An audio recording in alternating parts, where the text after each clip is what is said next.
जय हिंद दोस्तों, आपका स्वागत है एक और बहुविकल्पीय श्रृंखला की वीडियो में। तो आपका पहला प्रश्न है, कार्बन परमाणु की संयोजकता है। तो कार्बन परमाणु की संयोजकता होती है 4।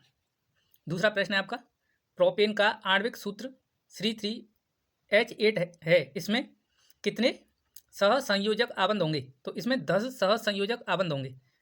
तीसरा है आपका, खाना बनाते समय यदि बर्तन की तली बाहर से काली हो रही है तो इसका मतलब होता है ईंधन पूरी तरह से नहीं जल रहा है। यदि आपके बर्तन की तली बाहर से काली हो रही है तो इसका मतलब है कि ईंधन पूरी तरह से नहीं जल रहा है। प्रश्न नंबर 4 है, वायुमंडल में कार्बन निम्नलिखित में से किस रूप में रहता है? तो वायुमंडल में कार्बन अल्प मात्रा में कार्बन मोनोऑक्साइड तथा कार्बन डाइऑक्साइड के रूप में रहता है। प्रश्न नंबर 5 है आपका, बकमिन्स्टर फ्लोरीन एक अपरूप है। बकमिन्स्टर फ्लोरीन किसका अपरूप है? इसमें दे रखा है ऑप्शन में फास्फोरस, सल्फर, टिन। तो ये होता है आपका कार्बन का। किसका होता है? कार्बन का। प्रश्न नंबर 6, प्रोपेन का रासायनिक सूत्र। तो आपको बताना है प्रोपेन का रासायनिक सूत्र। ए दे रखा है बस CH4, बी दे रखा है C3H8 और सी दे रखा है आपका C4H10 और डी दे रखा है आपका C2H6। तो आपका होता है C3H8। प्रश्न नंबर 7 है, सावन के अणु में होता है। तो सावन के अणु में होता है जलरागी शीर्ष तथा जलविरागी पूंछ। प्रश्न नंबर 8 है, यौगिक CH3 single bond CH2 single bond CHO का नाम बताना है आपको, आईयूपीएसी नाम।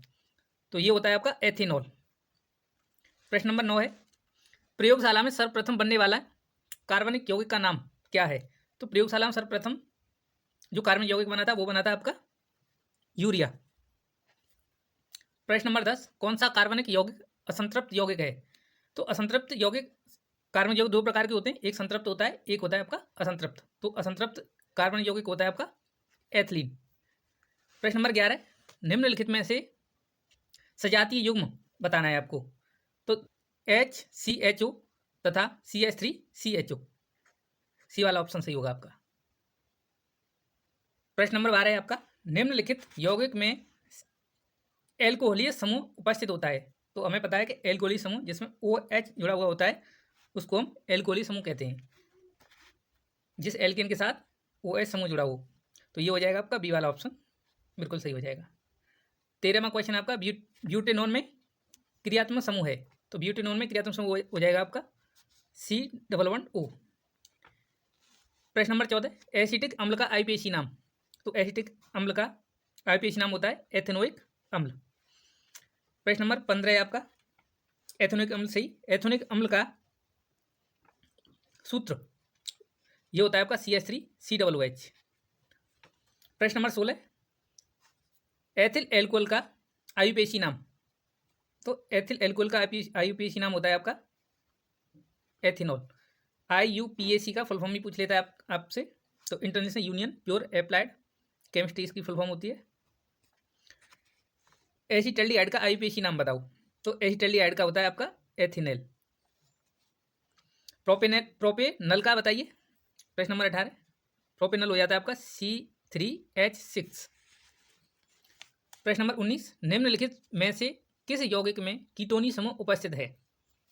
तो इसे आप देख सकते हैं, कई बार पूछा गया है ये इस सेट में। तो इसका हो जाएगा आपका ऑप्शन डी। प्रश्न नंबर 20, प्राकृतिक गैस का मुख्य अवयव। तो प्राकृतिक गैस का मुख्य अवयव होता है मेथेन। प्रश्न नंबर 21 है आपका, विवृत श्रृंखला यौगिक है। तो इसमें हो जाएगा आपका डी, ब्यूटेन 2। प्रश्न नंबर 22, एसिटिक अम्ल में क्रियात्मक समूह है। तो एसिटिक अम्ल का क्रियात्मक समूह होता है single bond COOH। Option C सही है आपका। 23वां क्वेश्चन है, प्रोपेनल में क्रियात्मक समूह है। तो प्रोपेनल में क्रियात्मक समूह हो जाएगा आपका सिंगल बॉन्ड CHO। प्रश्न नंबर 24, CH3COCH3 का IUPAC नाम। तो ये हो जाएगा आपका प्रोपेनॉन। प्रश्न नंबर 25, एक एल्कोहल और अम्ल के साथ होने वाली अभिक्रिया कहलाती है। एल्कोहल और अम्ल के साथ जो अभिक्रिया होती है वो कहलाई जाती है आपकी एस्टीकरण।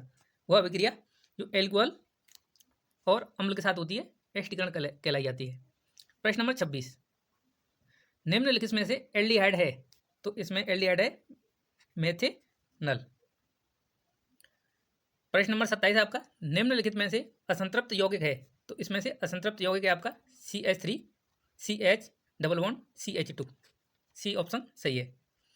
प्रश्न नंबर 28 है आपका, एल्कोहल के विहाइड्रोजीनीकरण से प्राप्त यौगिक होता है, तो ये होता है आपका एल्डिहाइड। क्या प्राप्त होता है? एल्डिहाइड।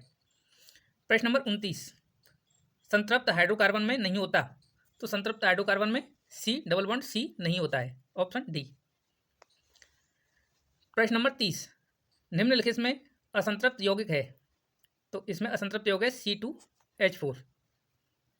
प्रश्न नंबर 31, निम्नलिखित में एल्काइन है, इसमें एल्काइन देखना है आपको, तो एल्काइन है आपका C3H4। प्रश्न नंबर 32, प्रोपेनॉल है, तो प्रोपेनॉल है आपका C3H7OH। प्रश्न नंबर अगला, साबुन किस प्रकार का यौगिक है? साबुन एक प्रकार का लवण होता है। प्रश्न अगला है आपका, एस्ट्रों के क्षारीय जल अपघटन की क्रिया कहलाती है, साबुनीकरण कहलाती है। एस्ट्रों के क्षारीय जल अपघटन की क्रिया साबुनीकरण कहलाती है।